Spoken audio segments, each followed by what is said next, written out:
pessoal, eu sou o Everton em mais uma videoaula de matemática. Hoje nós vamos falar sobre o descritor D12, resolver problemas que envolvam mais de uma operação com números naturais. Antes de mais nada, o que é resolver um problema? O que é um problema? É qualquer situação que exija o pensar do indivíduo para solucionar. E o que é um problema matemático? É qualquer situação que exige a maneira de pensar e conhecimentos matemáticos para solucionar, como nas imagens a seguir. A diferença entre um problema simples, que exige um pensar, e um problema matemático, que exige conhecimentos matemáticos um pouco mais específicos. Numa abordagem mais clássica, a resolução de problemas vem após o ensino da matemática, ou seja, ensina-se matemática para resolver um problema matemático. Só que atualmente, numa abordagem um pouco mais atual, a situação problema é apresentada para que a matemática apareça mais contextualizada. Logo, o problema vem do início e os alunos têm que movimentar seus conhecimentos prévios, sua criatividade e suas próprias estratégias de resolução. Então, como resolver uma situação problema? Segundo o matemático Georges Poulier, a metodologia de resolução de problemas deve seguir 4 etapas principais, e o professor deve ser o mediador na condução dessa metodologia. A primeira etapa é compreender o problema. A segunda, elaborar um plano. A terceira etapa, executar um plano.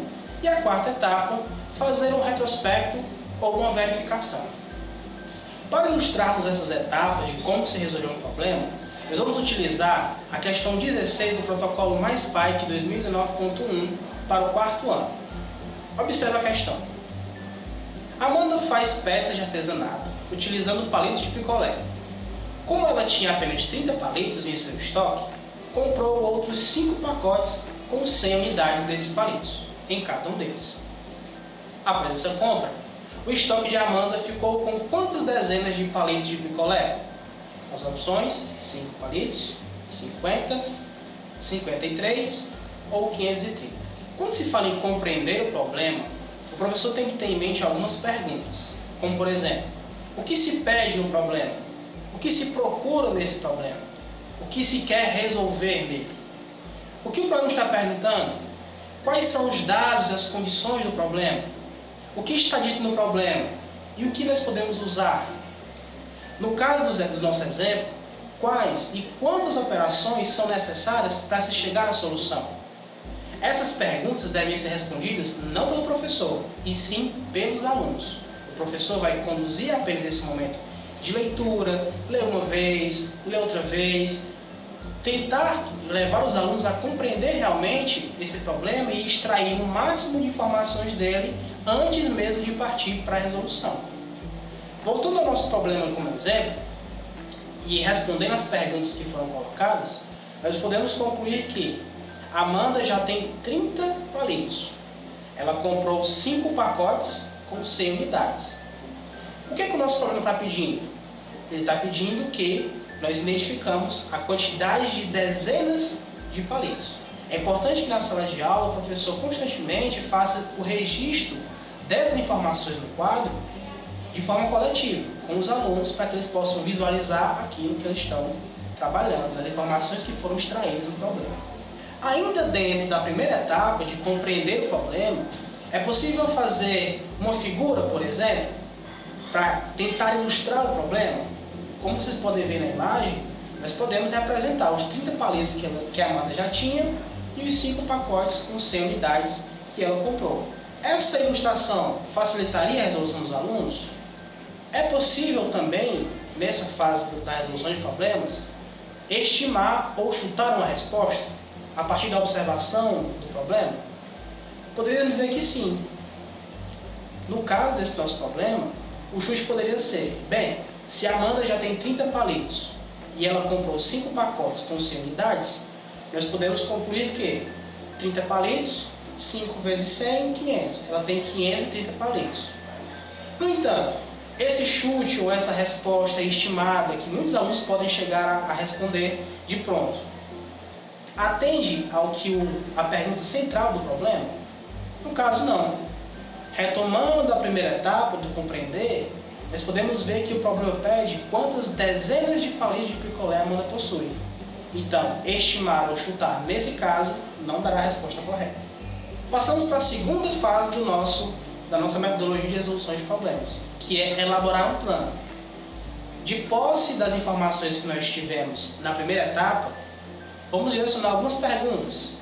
Vocês já resolveram algum problema parecido com esse? É possível resolver esse problema dividindo ele em partes?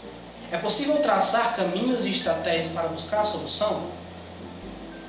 Inicialmente, é interessante deixar que os alunos descrevam possíveis estratégias, possíveis planos para que essa solução seja encontrada. No caso do nosso problema, nós já sabemos que o que ele pede são números de dezenas de paletes de picolé. Logo, nesse caso, nós podemos resolver problemas em partes, em duas. Primeira parte, encontrar o total de palitos. Segunda parte, encontrar a quantidade de dezenas.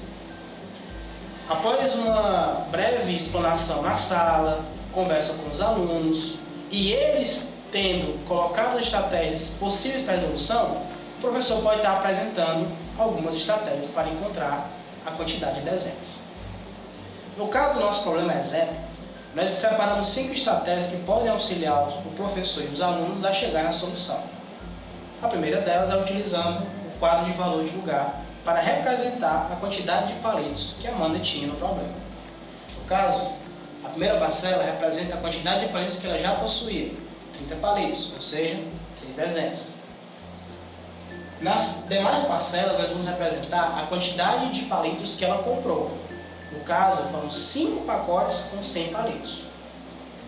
Nós podemos representar essa quantidade adicionando 5 parcelas de 100 unidades, ou seja, de uma centena cada uma, e realizar o agrupamento. Dessa forma, ao final, nós vamos perceber que, somando os 30 palitos que ela já tinha com os que ela comprou, ela vai obter 530 palitos de picolé, como representado aqui no QVL. No entanto, nós temos que recordar que o nosso problema não pede a quantidade total de palitos, ele pede a quantidade de dezenas de palitos que ela possui. A partir do QVL, nós obtivemos a quantidade total de palitos que a Amanda tinha, que seria 530 palitos. Nós podemos utilizar também a decomposição para chegar à solução do problema, decompondo o total de palitos em centenas, dezenas e unidades. E fazer a seguinte pergunta para os alunos: quantas dezenas eu tenho dentro de 500? A partir de investigação, de uma socialização em sala de aula, pode chegar à conclusão de que eu tenho dentro de 500 unidades 50 dezenas. E quantas dezenas eu tenho dentro de 30? 3 dezenas. Nas unidades eu possuo alguma dezena? Não, permanece o zero. Somando a quantidade de dezenas que eu tenho, eu chego ao resultado de 53 dezenas. Ou seja, os 530 palitos de Amanda, ela possui 53 dezenas. Outra estratégia que nós podemos usar para chegar à resolução do problema é utilizando o princípio multiplicativo. Dessa forma, dos 530 palitos que a Amanda possui, nós vamos associar o valor absoluto de cada algarismo ao seu valor posicional. Dessa forma, o algarismo 5, que está posto na casa das centenas, é multiplicado por 100. O algarismo 3, que está posicionado na casa das dezenas, é multiplicado por 10. E o zero representa a ausência de unidades, que pode ser multiplicado por 1. Dessa forma, nós podemos levar o aluno a perceber a seguinte forma: quantas dezenas existem dentro de 100 desses 100? Né?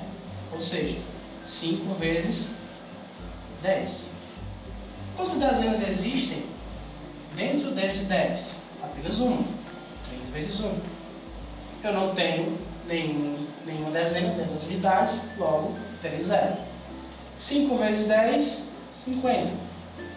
3 vezes 1, 3. Chegando à conclusão, nós vamos ter 53 dezenas dentro do total de palitos que a Amanda possui. 530 dividido por 10. Eu consigo dividir apenas as centenas? 5 dividido por 10? Não, vou recorrer à dezena. 53 dividido por 10. Que número das multiplicações de 10, múltiplo de 10, se aproxima de 53? Como nós vimos, o número 5. Ou seja, 10 vezes 5, 50. 5 vezes 10, 50. Realizando a subtração, nos restam 3 dezenas. Ok? Agora eu vou utilizar a casa das unidades. 0. Obtendo 30. 30 dividido por 10 dá 3. 3 vezes 10, 30. Realizando a subtração, obtemos o resto 0. Ou seja, o número 530 possui 53 dezenas. Outra forma mais simples de encontrar a quantidade de dezenas e o número é posicionar o número no QVL da seguinte forma: 530, observando a ordem em que os algarismos se encontram, o aluno pode ser levado a raciocinar da seguinte forma: bem, eu não tenho nenhuma dezena nas unidades, tenho 0. Então, se eu desconsiderar as unidades, o que vai me restar são 53 dezenas. Uma forma mais simples de chegar à solução, desconsiderando o valor das unidades. Outra forma mais simples de chegarmos à quantidade de dezenas de paletes que a Amanda possui é posicionar a quantidade de paletes no QVL da seguinte forma: centenas, dezenas, unidades, posicionando os algarismos em cada uma das suas ordens e observando que, se eu desconsiderar o valor das unidades, que não possuem dezenas, o que me restar será o valor das dezenas de paletes que a Amanda possui. É uma forma mais simples, de chegar à solução, desconsiderando os valores das unidades. A terceira parte da metodologia de resolução de problemas é a execução dos planos que vocês e os alunos construíram juntos. Claro que cada aluno pode escolher estratégias diferentes, e é importante que nesse momento você dê espaço para que eles possam expressar suas formas de resolução. Após executar o plano, socializar as respostas, a última fase dessa metodologia é a verificação. Nessa etapa, nós analisamos as soluções obtidas e fazemos as verificações dos resultados. Observamos se as respostas atendem ao que o problema pediu. E após verificarmos os resultados e as estratégias, nós podemos formular outras perguntas, como por exemplo: há outras formas de resolver esse problema? É possível usar os métodos que nós usamos nesse problema em outros? E assim diversificar e exercitar melhor diferentes formas de chegar à resolução de problema. Como vimos, ao trabalhar com problemas, é importante levar para os alunos diversas estratégias, de forma que eles sejam protagonistas nessa resolução. Espero ter colaborado com a prática de vocês. Um abraço e até o próximo vídeo.